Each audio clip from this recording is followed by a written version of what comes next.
আজকের কাজ কালকের উপরে ফেলে রেখো না। নেক আমল করার চিন্তা করেছ, দেরি করো না।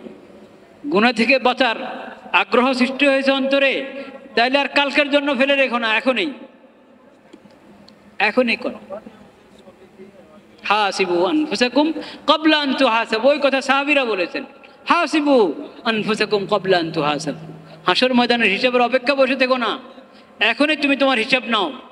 মিজানে তোমার আমল ওজন করা হবে, ওটার অপেক্ষা বসে থেকো না, এখনই তুমি তোমার মাপ নিজে নিয়ে নাও। তোমার নেকির পাল্লা ভারী না গুনার পাল্লা ভারী, তুমি নিজে হিসাব করো না, নিজে মাপ করো না, ওজন করো, এখনই ওজন করো, দেরি করো না। ইদা আসবাহাতা ফালা তানতাযিরিল মাসা, সকালে উপনীত হয়েছ, সন্ধ্যার অপেক্ষা করো না। সন্ধ্যা উপনীত, ইদা আমসাইতা ফালা তানতাযিরিস সাবাহা, সন্ধ্যা উপনীত হয়েছ, সকালের অপেক্ষা করো না। তুমি জানো না যে কিছুক্ষণ পরে তুমি কোন হালাতে আসো, জিন্দাদের সঙ্গে আসো না মৃত্যুদের কাতারে চলে গেছো। এই তো শিক্ষা রাসূল আল্লাহ রাব্বুল আলামিনের কোরআন কারীমে, এই তো শিক্ষা নবী করিম সাল্লাল্লাহু আলাইহি ওয়াসাল্লামের হাদিস শরীফে, এই তো শিক্ষা নবী সাল্লাল্লাহু আলাইহি ওয়াসাল্লামের সাহাবীগণের।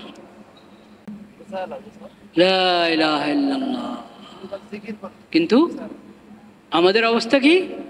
আমরা হলো পরে পরে পরে।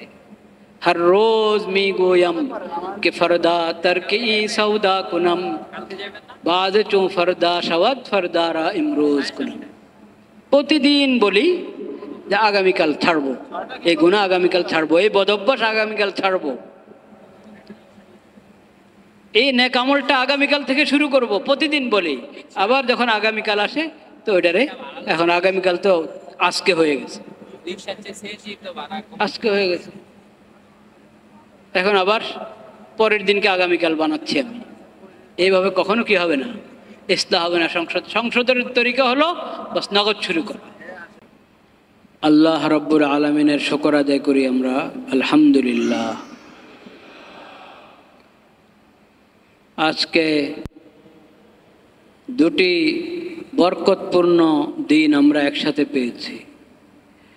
একটা হলো জুমার দিন, আবার এটা 9 যুলহজ আরাফার দিন। আল্লাহ রাব্বুল আলামিন আমাদেরকে এসব বরকত এবং ফজিলত গ্রহণ করার, হাসিল করার তৌফিক নসিব করেন।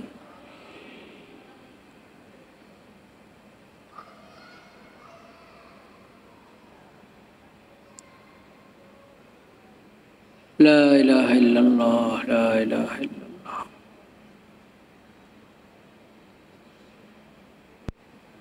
জুমার দিন প্রতি সপ্তাহে আমরা পেয়ে থাকি, কিন্তু আজকের জুমার দিন আবার যুলহজের 9 তারিখ, আরাফার দিন।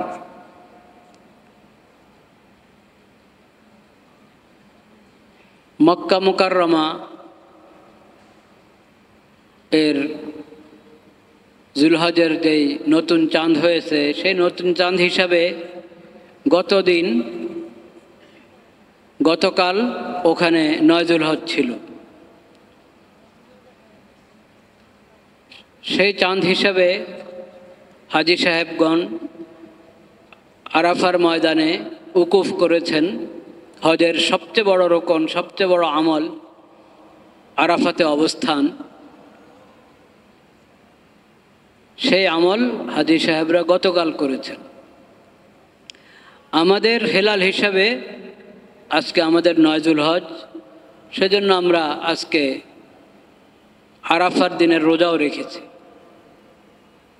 আরাফার দিনের রোজার ফজিলত আমরা জানি। নবী করিম সাল্লাল্লাহু আলাইহি সাল্লাম বলেছেন, সিয়ামু ইয়াউমি আরাফা আহতাসিবু আলাল্লাহ আন ইউকাফিরাল্লাহু বিহি আস-সানাতাল্লাতী ক্বাবলাহু ওয়াস-সানাতাল্লাতী বা'দাহু। এই দিনের রোজার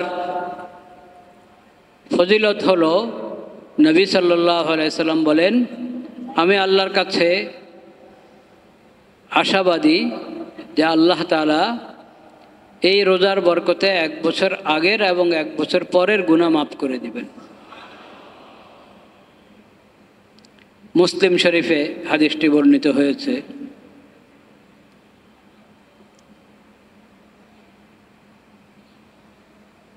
এই রোজা মুস্তাহাব, নফল রোজা, কিন্তু অনেক সওয়াব। এবং এটা হলো হাজি যারা হজরত, হজের আমলে আছেন তাদের ছাড়া অন্যদের জন্য।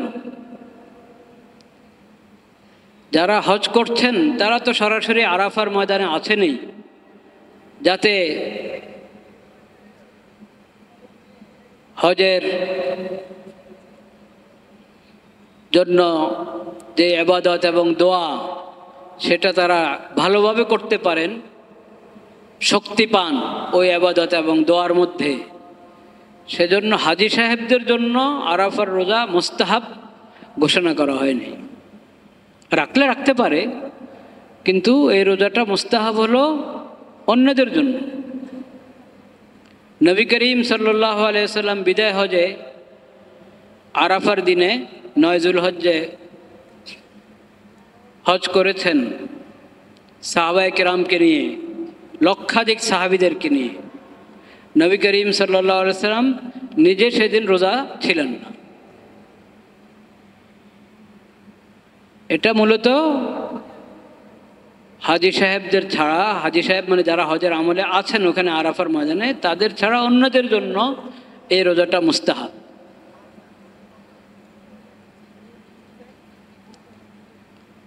এবং এটার এত বড় ফজিলত এবং বরকত। এখান থেকে আমরা এটাও বুঝতে পারলাম যে যারা 9 যুলহজের রোজা সম্পর্কে ধারণা করে, যখন যেদিন হাজি সাহেবগণ আরাফার ময়দানে উকুফে আরাফা করে থাকেন, ওই দিনে সারা বিশ্বে আরাফার রোজাটা রাখবে, 9 যুলহজের রোজা রাখবে। যদিও স্থানীয় চাঁদ দেখা হিসাবে তাদের কারো 7 তারিখ, কারো 8 তারিখ, তাও তারা 9 যুলহজের রোজা ওই দিন রাখবে, এরকম একটা ধারণা আছে। এরকম একটা ধারণা আছে।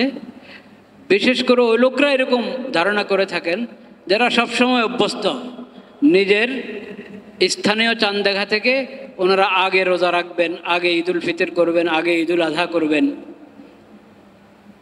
দেখবেন আজকে আমাদের দেশে বিভিন্ন জায়গায় কি হচ্ছে, ঈদুল আজহা হচ্ছে, কোরবানি হচ্ছে। এই কাজটা ভুল। যারা এমন করে তারা ভুল করে, যারা এমন করে তারা ভুল করে থাকে। তারা নিজের দেশবাসী পুরা মুসলিম উম্মত থেকে বিচ্ছিন্ন হয়ে গেল।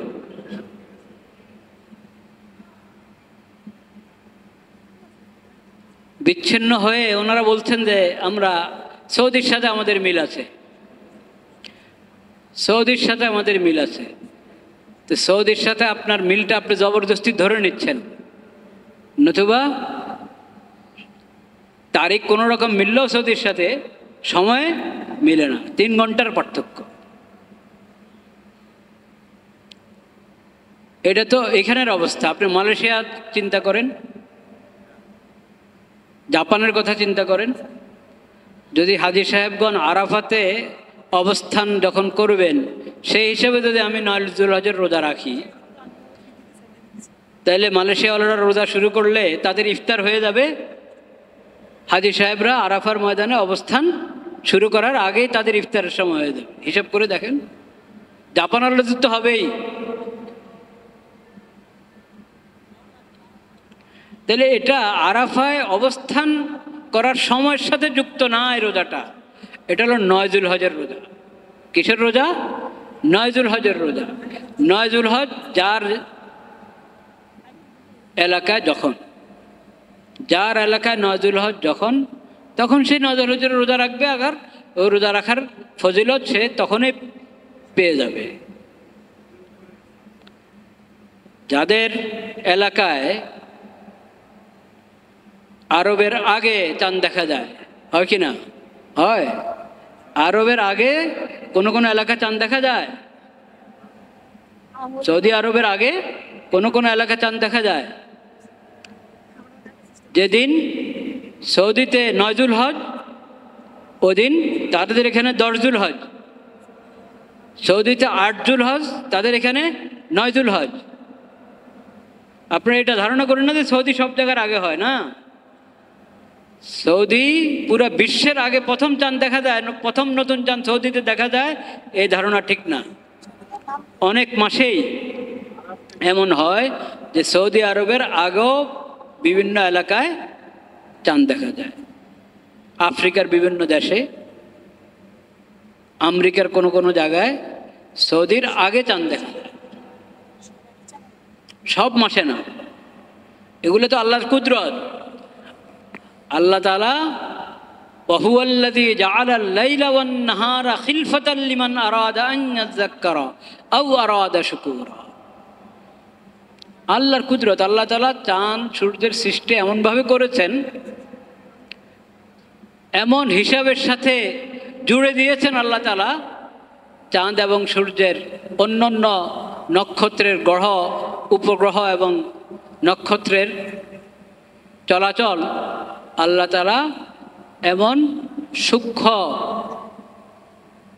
হিসাবের সাথে জুড়ে দিয়েছেন, সেটা তার হিসাব মতেই চলবে, তার পথে চলবে, তার নিয়ম মতে সে চলবে। কুল্লুন ফি ফালাকিন ইয়াসবাহুন।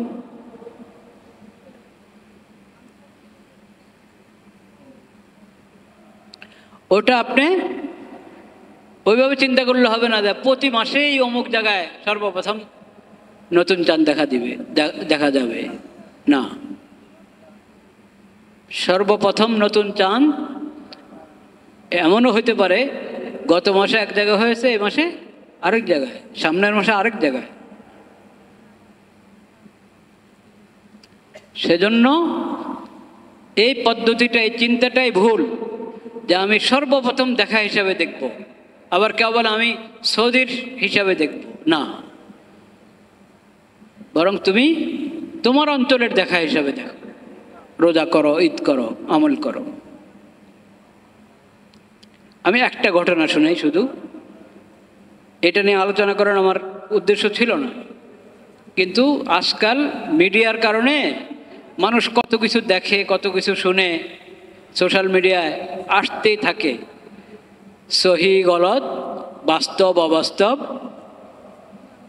কত কিছু পেশ করা হয়, কিন্তু যারা শুনে সব কিছুকে এক আন্দাজে ধরে নেয়, একরকম মনে করে সব কিছুকে। একটা ঘটনা শুনে, আমিরুল মুমিনিন ওমর রাদিয়াল্লাহু তাআলা আনহু, ইসলামের যেই প্রধান 4 মনীষী, নবী করিম সাল্লাল্লাহু আলাইহি সাল্লামের ইন্তেকালের পর ধারাবাহিক যারা খেলাফতের দায়িত্ব পালন করেছিলেন, প্রথম ব্যক্তি আবু বকর রাদিয়াল্লাহু তাআলা আনহু, দ্বিতীয় ওমর রাদিয়াল্লাহু তাআলা আনহু, 3 ওসমান রাদিয়াল্লাহু তাআলা আনহু, চতুর্থ আলী রাদিয়াল্লাহু তাআলা আনহু। তো দ্বিতীয় মহামনীষী ওমর রাদিয়াল্লাহু তাআলা আনহু, আমিরুল মুমিনিন ওমর রাদিয়াল্লাহু তাআলা আনহুর কাছে কিছু লোক, এক এলাকার কিছু লোক গিয়ে জিজ্ঞাসা করল, হে আমিরুল মুমিনিন, আমাদের অবস্থান হলো পাহাড়ের পিছনে। আমরা যে এলাকা অবস্থান করি বড় উঁচা উঁচা পাহাড়, ওই পাহাড়ের পিছনে আমাদের অবস্থান। লা নুহিল্লু ইদা আহাল্লান নাস, মানুষ যেদিন নতুন হেলাল দেখে আমরা ওই দিন দেখি না, আড়ালে থাকার কারণে, চাঁদ একটু নিচে, আমরা আমাদের জায়গা থেকে প্রথম হেলাল কি করে না দেখি না। পরে জানি যে আচ্ছা ওই দিকের মানুষ তারা তো আগেই নতুন চাঁদ দেখে ফেলেছে, সেই হিসাবে তারা রোজা শুরু করে দিয়েছে। আমরা পরে জানি, পরে খবর পাই। তারা তাদের যখন হেলাল হয়েছে, আমাদের হেলাল তখন হয়নি, আমরা হেলাল দেখিনি। আমাদেরকে কি বলেন আপনি, কি পরামর্শ আমাদের ব্যাপারে আপনার? লক্ষ্য করার বিষয় কিনা, আমাদের ব্যাপারে আপনার কি পরামর্শ? আজকাল যারা আগে আগে ঈদ করে তাদের কাছে পরামর্শ জিজ্ঞেস করালে তারা কি বলতো, তোমরা যাও কিছু লোককে পাঠাও আগের থেকে, পাহাড়ের উপরে উঠো, পাহাড়ের উপরে উঠে দেখো, ওই অঞ্চলে আগে থেকে কিছু লোককে পাঠিয়ে দাও, তারা একবারই ঘোড়া যেটা খুব তেজ চলতে পারে, খুব দ্রুত চলতে পারে, এরকম ওই জমানার ব্যবস্থাপনা হিসাবে আগে গিয়ে থাকো, চাঁদের খবর পেলেই দৌড়া এসে তোমাদেরকে জানিয়ে দেবে। আর যদি এরকম কিছু না করতে পারলে তো পরে যখন জানবা যে তার দ্বারা একদিন আগে শুরু হয়ে গেছে, তাহলে তোমরা একদিনের রোজা কাজা করবা। এরা বলবে কি বলবে না? বর্তমানের লোকেরা এরকম পরামর্শ দিবে তো নাকি? কিন্তু ওমর রাদিয়াল্লাহু তাআলা কি বলেছেন?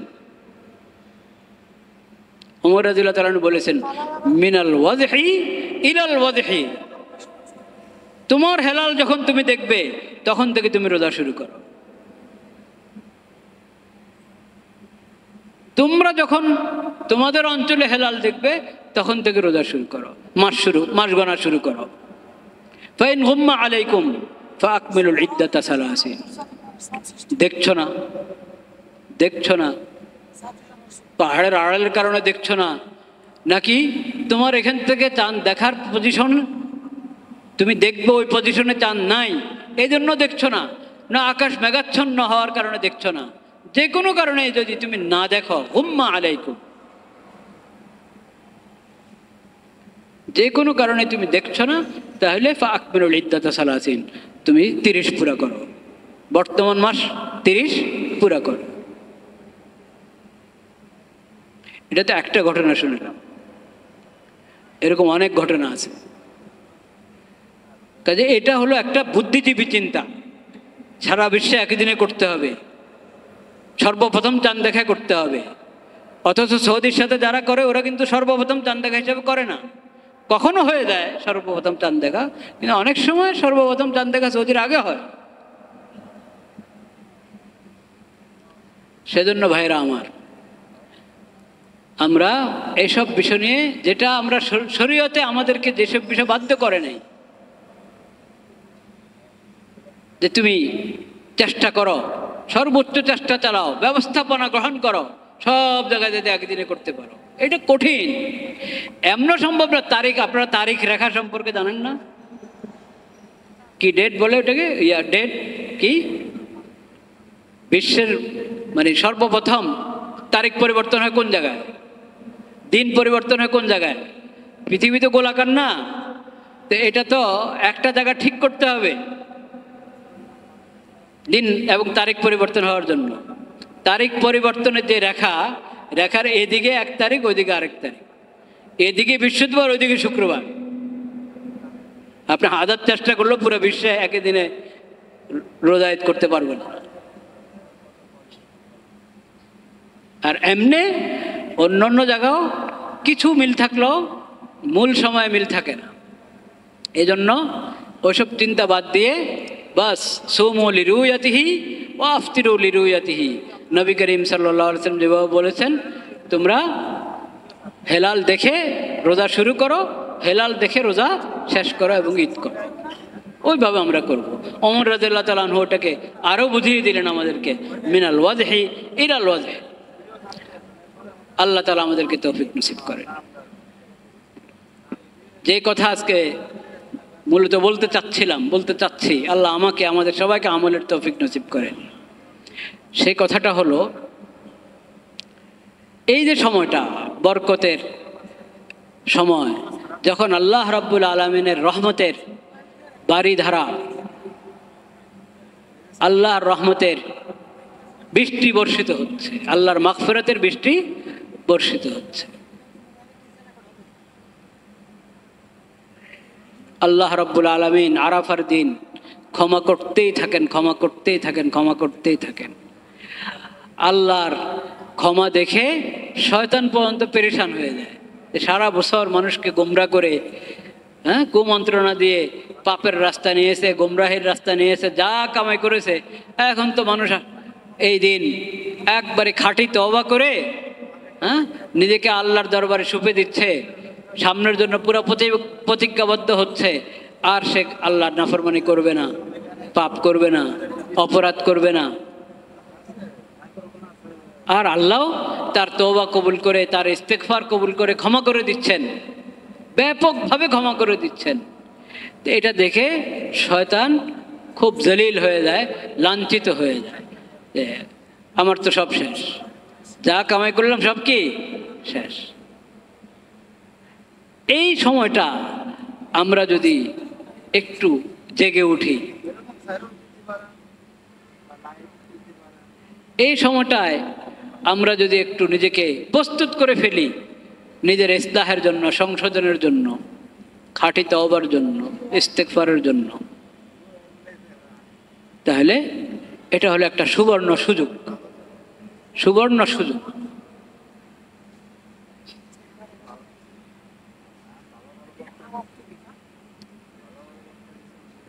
আল্লাহর মাগফিরাতের দরজা যখন পুরা উন্মুক্ত, ব্যাপকভাবে মাগফিরাত হচ্ছে, তখন আমি কেন মাগফিরাতের আশা করব না? কেন আমি মাগফিরাতের আমল করব না? কেন আমি খাঁটি দিলে তওবা করব না? কেন নিজের জিন্দেগির পিছনের কাফফারা দেওয়া শুরু করব না? সামনের জন্য নিজেকে ইসলাহ করার, সংশোধন করার চেষ্টা করব না? আল্লাহ রাব্বুল আলামিনের মাগফিরাত দেখে মানুষের মধ্যে দুই ধরনের চিন্তা আসে, একটা হলো সঠিক চিন্তা আর একটা হলো ভুল চিন্তা। একটা হলো আল্লাহর মুত্তাকি বান্দাদের তরিকা, আর একটা হলো নাফরমান বান্দারা যারা শয়তানের তালে চলে, শয়তানের পদাঙ্ক অনুসরণ করে, তাদের রাস্তা। আমরা কোন রাস্তায় থাকব? আল্লাহর মুত্তাকি বান্দাদের রাস্তায় থাকব। তাদের রাস্তাটা কি? তাদের রাস্তা হলো মাগফিরাতের ঘোষণা শুনে সে খাঁটি দিলে তওবা করে, নিজেকে সংশোধন করে, আল্লাহর দরবার কান্নাকাটি করে। এটা হলো তাদের রাস্তা। যে আল্লাহ এত দয়ালু, এত রহমান, এত রহিম, আমি কেন সুযোগ নিচ্ছি না? এটা হলো মুত্তাকিদের রাস্তা। আর যারা শয়তানের রাস্তায় চলে, তাদের কি? তাদের চিন্তা হলো, আচ্ছা আল্লাহ তো ক্ষমা করেনি, একবার ক্ষমা চেয়ে নেব নি, একবার হজে যাব, গিয়ে আরাফা সব মাপ নিয়ে নেব, একবার হজে গিয়ে আরাফায় সব মাপ নিয়ে নেব। এখন আমি উদাসীন হয়ে থাকবো, এখন উদাসীন হয়ে থাকবো, এটা এখন গুনার মধ্যেই লিপ্ত। আল্লাহ যখন এতই ক্ষমা করেন, একবার ক্ষমা চেয়ে নেব। এটা শয়তানের রাস্তা। এটা কার রাস্তা? শয়তানের রাস্তা। মুমিনের রাস্তা কোনটা? মুত্তাকিদের রাস্তা কোনটা? মুত্তাকিদের রাস্তা, আল্লাহ এত ক্ষমা করছেন, আমি এখনই আল্লাহর কাছে ক্ষমা চাই, এখনই তওবা করি, এখনই ভালো হয়ে যাওয়ার চেষ্টা শুরু করি, এখনই নিজের পিছনের জিন্দেগির কাফফারা দেওয়া শুরু করি। এটা হলো মুত্তাকিদের রাস্তা। আমি যদি মুত্তাকিদের রাস্তা অবলম্বন করি, তাহলে এই মাগফিরাতের বাড়িধারা থেকে আমি সুযোগ গ্রহণ করতে পারবো। আল্লাহর রহমতের বৃষ্টি যখন সব জায়গায় বর্ষিত হচ্ছে, আমার গায়েও ওই রহমতের বৃষ্টি বর্ষিত হবে। ওয়াসিআত রহমতি কুল্লা শাই, ওয়াসিআত রহমতি কুল্লা শাই ফাসাআকতুবুহা লিল্লাযীনা ইয়াত্তাকুন। আল্লাহর রহমত আল্লাহ কোরআনে ঘোষণা করে দিয়েছেন, জানিয়ে দিয়েছেন আমাদেরকে, রহমতি ওয়াসিআত কুল্লা শাই। আমার রহমত তো ব্যাপক। আল্লাহর রহমত কি সংকীর্ণ? কখনো না। আল্লাহর রহমত একবারে ব্যাপক, কুল্লা শাই। প্রতিটি মানুষ না শুধু, আল্লাহর প্রতিটি মাখলুক, প্রতিটি জিনিসকে বেষ্টন করে রেখেছে আল্লাহর রহমত। সবাই যদি আল্লাহর রহমতের দরিয়ায় ডুবে যায়, এত রহমত পেয়ে যাচ্ছে একজন, এক ব্যক্তি যে আল্লাহর রহমতের দরিয়ায় ডুবে গেছে, তারপরও আল্লাহর রহমতের মধ্যে কোনো কমই আসবে না, কোনো কম হবে না আল্লাহর রহমতের। আল্লাহর রহমত এত বেশি, আল্লাহ বলছেন আমার রহমতটা এত ব্যাপক, এত বেশি, কিন্তু তোমাকে তো পেতে হবে। তুমি সেই রহমতের বৃষ্টি তোমার গায়ে তো লাগাইতে হবে, ওই রহমত তো তোমাকে গ্রহণ করতে হবে। ফাসাআকতুবুহা লিল্লাযীনা ইয়াত্তাকুন। ওই রহমত কাদের ভাগে? কাদের ভাগে, কাদের জন্য ওই রহমত লিখে দেওয়া হয়েছে? ফাসাকতুবুহা, সেই রহমত আমি লিখে দিব তাদের জন্য যারা তাকওয়ার রাস্তা অবলম্বন করে, যারা তাকওয়া অবলম্বন করে, যারা মুত্তাকি, তাদের জন্য রহমত আমি একবারে রেজিস্টারি করে দিব। তো ভাইরা আমার, আল্লাহর রহমতের শেষ নাই, আল্লাহর মাগফিরাতের শেষ নাই, কিন্তু সেটা হাসিল করতে হলে আমাকে মুত্তাকি বনতে হবে। আমাকে কি বনতে হবে? মুত্তাকি বনতে হবে। উদাসীন হয়ে পড়ে থাকলে হবে না, অবহেলাতে পড়ে থাকলে হবে না। কোনো এক সময় কোনো এক শবে বেড়াতে আমি ক্ষমা চেয়ে নিব, কোনো এক শবে কদরে আমি ক্ষমা চেয়ে নিব, কোনো এক হজে গিয়ে, কোনো এক উমরায় গিয়ে আমি ক্ষমা চেয়ে নিব, এরকম ধারণা করা, নিজেকে অলসতা এবং উদাসীনতার সাগরে ভেসে দিয়ে এরকম কল্পনা করতে থাকা যে করে নিব, পরে পরে ভালো হয়ে যাব, পরে ভালো হয়ে যাব, পরে তওবা করে নিব, এটা মুত্তাকির রাস্তা না, এটা শয়তানের রাস্তা, এটা নফস শয়তানের বরবাদ করার রাস্তা। এটা ওই রাস্তায় যদি আমি পাড়া দিই, ওই দিকে যদি আমি যাই, তাহলে আমি আল্লাহর রহমত এবং মাগফিরাতের ভাগী হব না। আল্লাহর রহমত এবং মাগফিরাতের কোনো কমি নাই, কিন্তু তুমি পেতে হলে তোমাকে তাকওয়া অবলম্বন করতে হবে। ক্ষমা চাও, তওবা করো, দেরি করো না, তওবায় বিলম্ব করতে নাই, নেক আমলে বিলম্ব করতে নাই, গুনাহ ছাড়তে বিলম্ব করতে নাই। গুনাহ এখনই ছাড়ো, নেক আমল এখনই শুরু করো। পিছনে যা মানুষের হক নষ্ট করেছে এখনই আদায় করা শুরু করো, হক আদায় করা এখনই শুরু করো। আল্লাহর মাখলুকের হক ওটা আদায় করতেই হবে, ওটা শুধু আস্তাগফিরুল্লাহ বললে মাফ হবে না।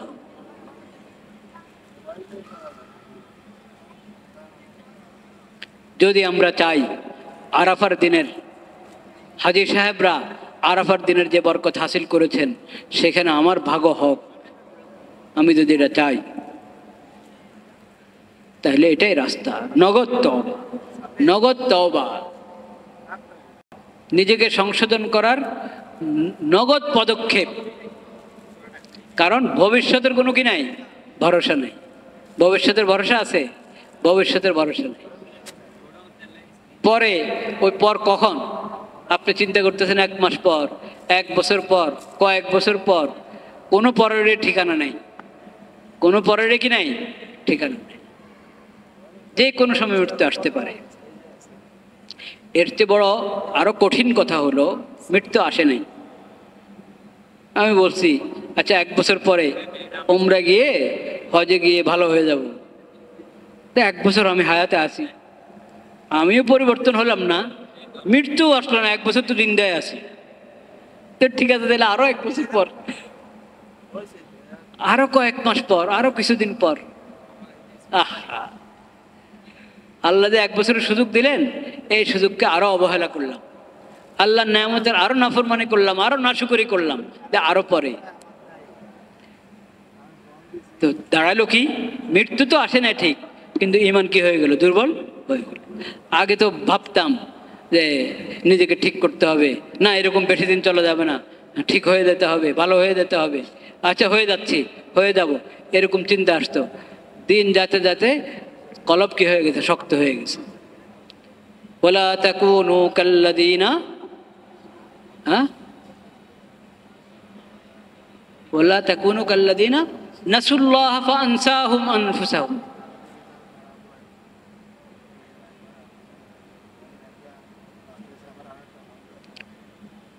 সূরা হাদীদের মধ্যে আছে কাসাত কুলুবুহুম, ওদের মতো হয়েও না যাদের দিল শক্ত হয়ে গেছে।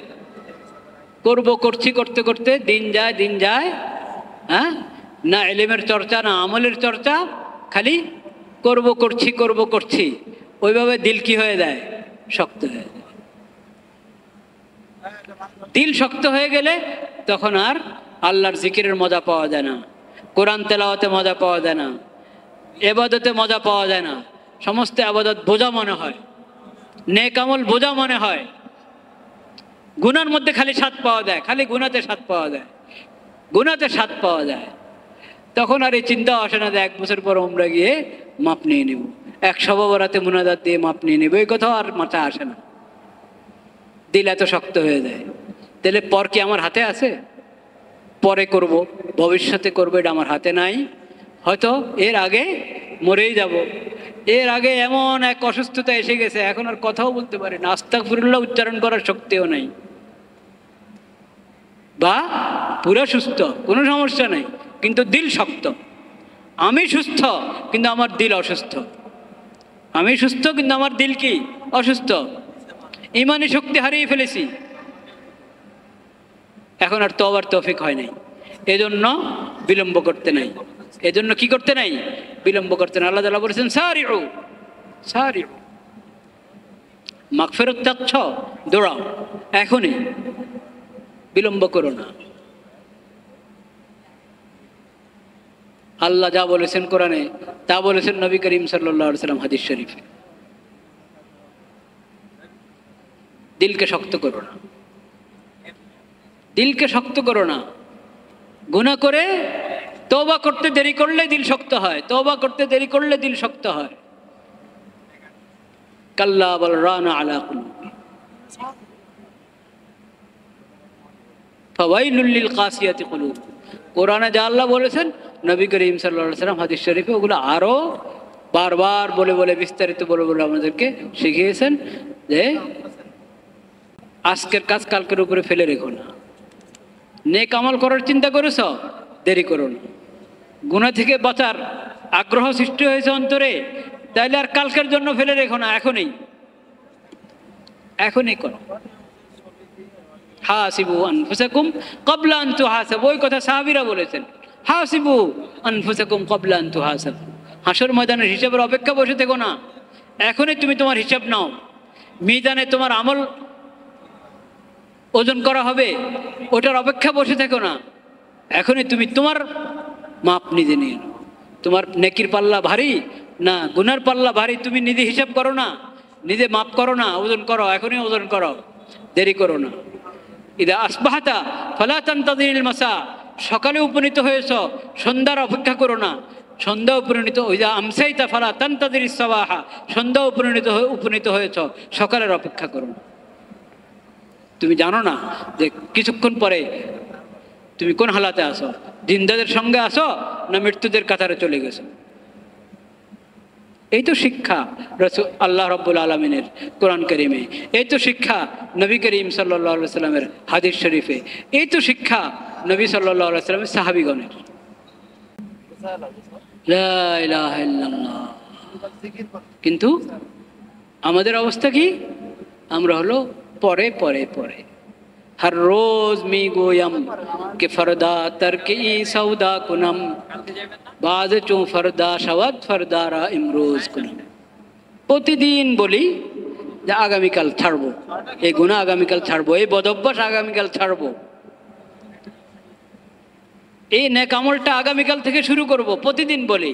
আবার যখন আগামীকাল আসে তো ওইটারে, এখন আগামীকাল তো আজকে হয়ে গেছে,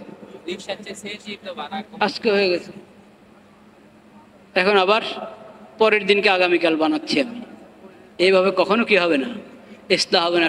সংসদের তরিকা হলো বাস নগদ শুরু করো। আল্লাহু আকবার, আল্লাহু আকবার, লা ইলাহা ইল্লাল্লাহু, আল্লাহু আকবার, আল্লাহু আকবার ওয়ালিল্লাহিল হামদ, আল্লাহু আকবার, আল্লাহু আকবার, লা ইলাহা ইল্লাল্লাহু, আল্লাহু আকবার, আল্লাহু আকবার ওয়ালিল্লাহিল হামদ। হজের শিক্ষা অনেক, কিন্তু আরাফার দিনের অনেক শিক্ষার মধ্যে সবচেয়ে বড় শিক্ষা নগদ তওবা, নগদ ইস্তেগফার, নগদ। তাইলে তুমি নিজেকে হাজী সাহেবদের সাথে, কোন হাজী সাহেবদের সাথে, যাদের হজ কবুল হয়েছে তাদের সঙ্গে তুমি তোমাকে জুড়ে দিতে পারো। নগদ তওবা যদি হয়, নগদ সংশোধন, নিজের নগদ পদক্ষেপ গ্রহণ, এটা হজের সবচেয়ে বড় শিক্ষা। কোরবানির সবচেয়ে বড় শিক্ষা, কোরবানির সবচেয়ে বড় শিক্ষা ফালাম্মা আসলামা ওয়া তাল্লাহু লিল জাবিন, আল্লাহর বিধানের সামনে নিজেকে ছুপে দাও, আত্মসমর্পণ করো আল্লাহর বিধানের সামনে। হজ আর কোরবানির বড় শিক্ষা যদি আপনি বলেন তাওহীদ, বড় শিক্ষা যদি আপনি বলেন ইসলামের বিধানের সামনে আত্মসমর্পণ। আল্লাহ তাআলা সেই তৌফিক আমাদেরকে দান করে। আর বিলম্ব না করা, কি বললাম? বিলম্ব না করো, নগদ নগদ। আল্লাহ তাআলা তৌফিক দান করেন। ওয়া আখিরু দাওয়ানা আলহামদুলিল্লাহি রাব্বিল আলামিন। সুন্নতে মুআক্কাদা যাদের বাকি আছে পড়ে ফেলি।